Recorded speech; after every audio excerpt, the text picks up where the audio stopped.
The CMO Confidential podcast is a proud member of the I Hear Everything podcast network. Looking to launch or scale your podcast? I Hear Everything delivers podcast production, growth, and monetization solutions that transform your words into profit. Ready to give your brand a voice? Then visit iheareverything.com.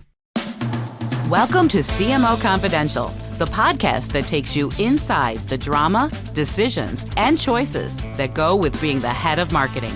Hosted by five-time CMO Mike Linton. Welcome, marketers, advertisers, and those who love them to Chief Marketing Officer Confidential. CMO Confidential is a program that takes you inside the drama, the decisions, and the politics that go with being the head of marketing at any company in what is one of the most scrutinized jobs in the executive suite. I'm Mike Linton, the former Chief Marketing Officer of Best Buy, eBay, Farmers Insurance, and Ancestry.com, here today with my guest, Rishad Tobaccowala. Today's topic, a leading marketing thinker and futurist talks about what's next, part two. Rishad served as president of Starcom, Chief Innovation Officer of Publicis, and is a best-selling author, in-demand speaker, and the host of What's Next, a podcast that provides a wide-ranging look at the future. As you can gather from our pithy title and introduction, this is his second time on the show. Welcome, Rishad. Thank you, Michael and Mike, both. How are you? I'm good, thanks. Okay, first question. We did a show last summer of 23, and there's been an awful lot of change since then. Given how you look at the world, what are the biggest changes in the business landscape that you see that has happened since our last show? I would say that very broadly, the biggest broad change is that AI has become mainstreamed. We started thinking about AI for the first time, really. Not that companies weren't in it long before, but it sort of happened upon the world in November of 2022. Yeah. And it was in March of 2023 that GPT-4 came out, which was a more advanced version of ChatGPT or GPT 3.5. And since then, every major company, including Microsoft, Meta, have basically angled towards that. I've just come back this last week. I was at CES, and CES was AI first, devices second, for the first time in 15 years. So one is AI everywhere, and it's AI as lipstick on a pig. So whether you have AI or you don't have AI, you slap AI on everything. And there's this great ad from Tropicana, which basically shows the package without the letters I and A. Yeah. So they renamed the package, they renamed the drink to whatever, Tropicana. And it says 100% pure orange juice, 0% AI. But outside of that, most people are 100% AI, and sometimes that's 100% bullshit. So is this like the connected home was a number of years ago, where everyone was just saying they were a connected home and they didn't, you used the words lipstick on a pig, which would be, it's AI, but in name only, or is it really progress on a lot of these businesses? In many cases, there is progress. The reason there is progress is because while we have been thinking about AI broadly, in the public imagination for about a year and a month or two, AI itself has been 80 years old. And some of the first breakthroughs in AI, in 1996 is when Deep Blue beat Kasparov. And chess. In chess. Yeah. It was 2012 where DeepMind beat AlphaGo, or beat the best AlphaGo player. Yeah. And so if you think about it, the last 10 years have had major advances in AI. But it took something like GPT-4 and this combination of chips from GPU, lots of internet stuff to train on, and new algorithms to really blast upon the world, which meant that many companies had been doing that. To a certain extent, a third of all of Amazon's sales used to take place after you checked out. That was a form of AI. And Yeah. the way I look at it, AI is applied statistics. It's basically correlation, analysis. So I think that's there. I think the big thing that's happening is the smart companies are recognizing that AI is broader than generative AI. So I Yeah. see a lot of consulting companies thinking that AI is generative AI, and generative AI, which is sort of chat, GPT, et cetera, is about 10% of AI, right? And AI really is everything from protein folding Right. to a lot of other things. And so to a great extent, we are caught up with the shiny toy, which is somewhat important, but AI is very broad. So net is, I actually wrote a piece, which is very popular, called AI is Underhyped. Yeah, I Which is, was going to ask you that next. yeah. And also, Yeah. you So did the that. AI is underhyped. So AI, I think many companies are really making progress in this area, but some are not, and they're just sticking it on or becoming narrow. But many, many smart companies are moving forward. So, and you said in this piece that AI was going to create a wild ride for the four big horsemen of the Yes. GDP. Yes. Tell us what you meant about that, and Yeah. then I want to follow on and talk about, to all our marketing and advertising listeners, let's talk about AI, and then we have a whole host of issues, but Sure. let's go the four horsemen of the GDP. All right. So in the United States, about 50% of GDP is four industries: healthcare, education, mobility/transportation, which could be think of, automobiles plus, Yep. and education. Okay. So if I mentioned education twice, then finance. So it's Yeah, basically that was yeah, good. right, There's a right. lot of education, and we All learned right, financials out when we heard it. Okay. right. So Yeah. so it's finance, Yeah. education, Healthcare automobiles, and healthcare. mobility. Yeah, and mobility and healthcare. That's 50%, right? So now Yeah. let's look at how it's going to impact. So in the case of automobiles, the reason we eventually are going to have either self-driving cars or smarter cars, even if not completely self-driving, is because of AI. And so that's one area where AI is having a big impact. When you think about healthcare, the reason a company like DeepMind was formed, which was eventually bought by Google, was it was basically to help in things like protein folding and better understand, protein structure, which it actually did. Just so everybody knows what protein folding is, you should give us a sentence or two on it. It's just that how different proteins are put together. What are some of the component parts, and how do they come together? So now you actually have a model where you can actually describe how they come together, and you better understand it. And so to an extent, it's like another form of, when they broke in and understood human DNA with the human genome. So Yeah. this is the same thing with regard to proteins. And this is massive for health, right? It's massive for health. And when you think about it, if you think about what I believe are the two big technologies that are somewhat connected, which is AI plus biotech. So AI plus biotech is actually how we began to have vaccines for COVID, right? When you think about everything that Pfizer or Moderna and other people did, it's basically that. So the next generation of healthcare technology will be that combination. The other one really is, we now already know that many of these AI things can do diagnosis better than many radiologists and many doctors, right? So it doesn't mean you won't have doctors and radiologists, but doctors and radiologists will look at the results and look for what may be wrong in the analysis or add a human touch to it. In fact, a human interface, because you don't want a AI to tell you you're ill. You need a human being to tell you you're ill. But in effect, it will change what every doctor does, every radiologist does, every practitioner does, while it changes the very science of medicine. So clearly there's automobiles there, there's medicine there. Education, one of the interesting things was one of the companies that was basically in sort of the book Chegg, right?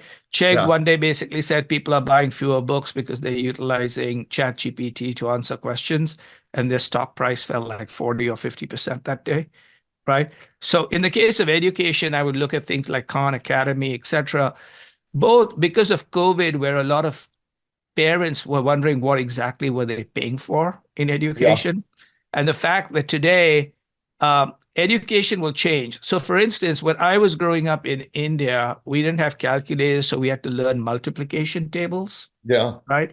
Um, and once there were calculators, people said, "Why do you need to learn multiplication tables?" So, increasingly, when there's GPT and AI, a lot of what education is changes, right?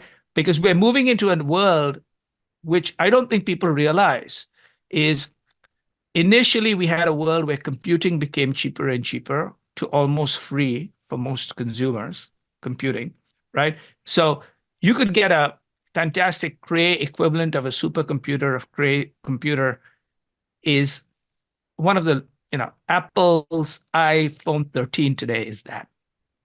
iPhone 15 Plus is much more of that. And iPhone 30 is what, $500? So that's number one. So computing became free.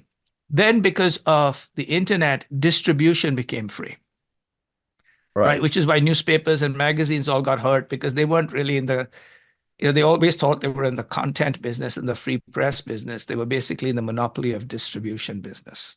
Okay. And when the monopoly of distribution business went away, they didn't know how to operate. Now, and this is the really interesting thing, what happens when knowledge is free? And most of us are knowledge workers, and knowledge is free, right? And that is the world we're entering in. Knowledge is free. So what does education become when knowledge is free? That is super interesting. And I want to make sure Chegg is a book exchange company Right. that made its bones on used education, books, right? Used education books. And to drop 40% in value, that's a lot of value just to make that announcement. Yeah. And so to a great extent, that's the entire thing. If you get hurt by AI, you lose 40%. If you put AI as lipstick on a pig, you go up a few percent. So that's what people are doing right now. Unless you're Tropicana, then you just run a really clever ad. So you're sitting here in marketing, you're looking at this and you're thinking education is free, knowledge is free. I'm on a knowledge brand, or I'm in a knowledge business. In marketing or advertising, what should I be doing now? So all my stuff could be free. Yeah. So here's what basically happens: is everybody in the advertising and marketing business who isn't working on the front lines, like at retail, right, or in the factory making the product or providing the service, almost 100% of our jobs are knowledge jobs. Right. Okay.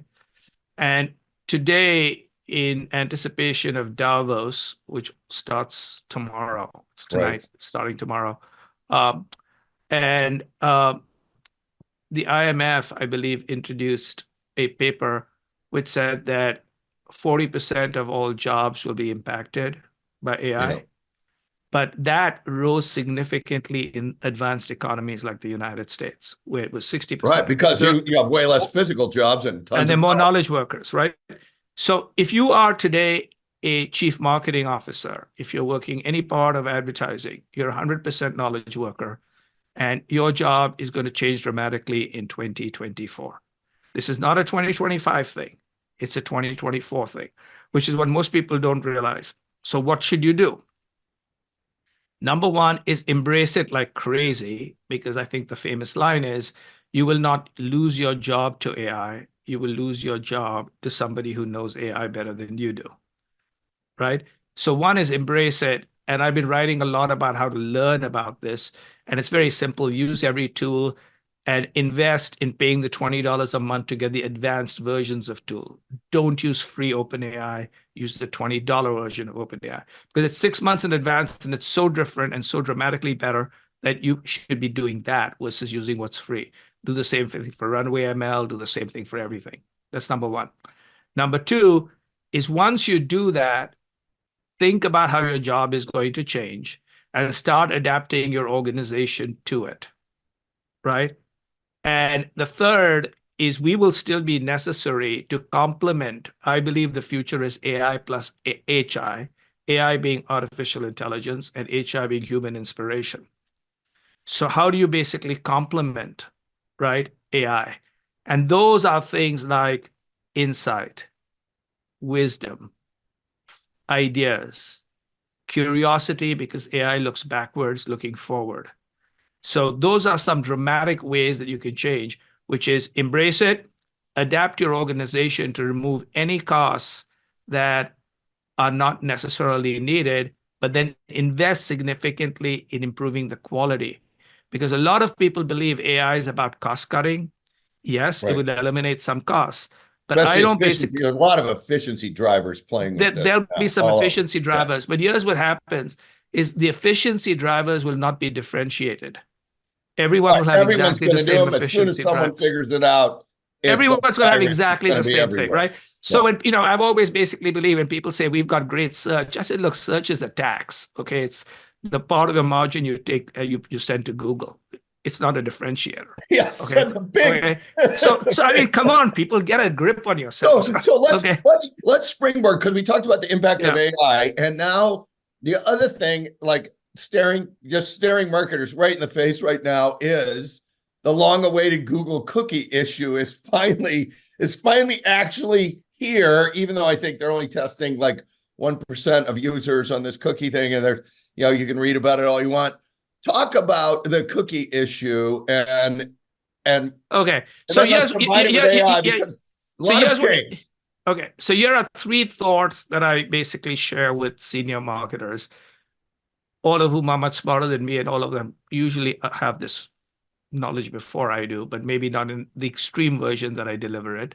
And so number one is this entire cookie thing is a sideshow. Okay?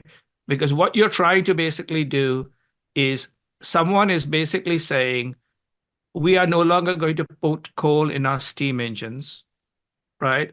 And for some reason, let's say the entire marketing business was built on coal, which is like cookies.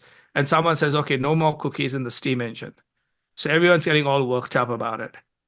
The real issue is the aircrafts are coming, right? So it doesn't matter what you put in the steam engine, because search is being reinvented. Everything with SEO is not going to work anymore, because the reality of it is people do not want information, they want answers. Right. So you're gonna search. It's gonna I think you called it a tax. And search. Yeah. What search does is it gives you homework. Basically, search gives you homework. Yeah. To choose. Yeah. The basically what happens is the reason why advertising on search works is because search doesn't work. Okay. If search worked, it would give you the answer, and you wouldn't be clicking around on stupid links and ads.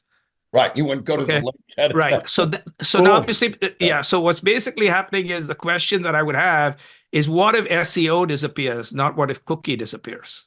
SEO, SEM disappears, or becomes far, far smaller. That's the real story. The cookie story is a sideshow. So tell us as this develops, the sideshow, and I agree with you on the sideshow. And also, I think there's a fundamental thing that you just said that is very important, which is, consumers use search because it gets them to their answer faster than using anything else, but it still gives them homework every time. Yeah, it gives you information you have to go through to answers, and as people use, AI-based chatbots, etc., their old stuff is, I'm going to give you a goddamn answer, right? Yeah, right, and maybe even one that works, and one that works.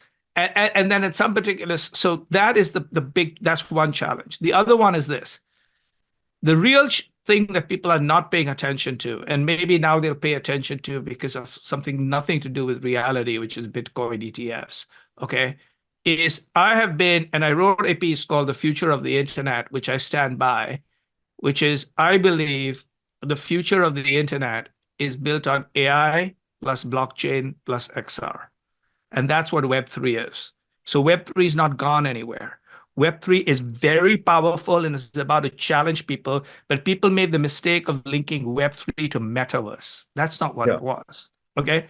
Web3 is AI, blockchain, and blockchain, I'll tell you why blockchain speaks to cookies. Because for anybody who happens to have used crypto, you used to have a wallet, or you bought an Right. NFT, you have to have a wallet. Wallet is the new identity. Okay. Wallet is tied into commerce. Wallet is tied into privacy. You have zero permissionless stuff. If your company is not studying wallets, and you're thinking that you can figure out the future of cookies by just figuring out bullshit about cookies, my whole stuff is, when you're thinking about cookies, number one, what's the future of wallets? Number two, what happens if SEO, SEM completely disappears, right? And number three, which is extremely, extremely important, is what happens, as I anticipate people are going to suddenly recognize, is that all the major platforms do to marketers what they've already done to media companies. That concludes part 1 of our show. Tune in next week for part 2 with Rishad Tobaccowala.